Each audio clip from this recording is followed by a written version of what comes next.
Aujourd'hui, nous allons apprendre la technique de la soustraction. À quoi égale 53 moins 37? Ou bien, quelle est la différence entre 53 et 37? Dans le nombre 53, il y a 5 dizaines et 3 unités. Et dans le nombre 37, il y a 3 dizaines et 7 unités. Comme pour une addition, nous allons commencer toujours par les unités. Nous avons 3 et 7. J'ai 3 unités et je veux enlever cette unité. Mais comment? C'est impossible. Alors que faut-il faire?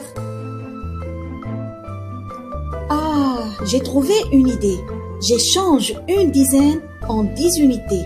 J'obtiens alors 13 unités et 4 dizaines.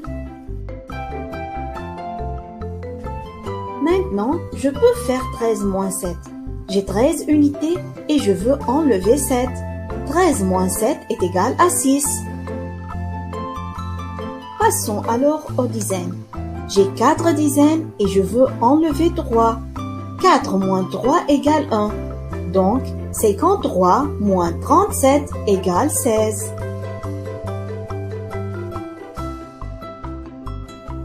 Maintenant, je veux calculer 53 moins 37, mais en posant une opération, c'est-à-dire en plaçant les nombres l'un en dessous de l'autre. On a donc un tableau qui contient 2 colonnes, colonne des dizaines et colonne des unités. Il faut placer les nombres 53 et 37 dans le tableau. N'oubliez pas qu'il faut placer tout d'abord le nombre le plus grand qui est 53 en haut et le nombre le plus petit qui est 37 en bas. Et bien sûr, je n'oublie pas de mettre le signe moins à gauche. Comme vous voyez, les chiffres des unités sont alignés ainsi que les chiffres des dizaines. Et si vous avez une feuille à grands carreaux, je vous conseille d'écrire un chiffre par carreau. Ça vous aide à bien organiser le calcul. Je commence toujours par les unités. On a 3 unités et je dois enlever 7. C'est impossible. Alors j'emprunte une dizaine et je la transforme en 10 unités.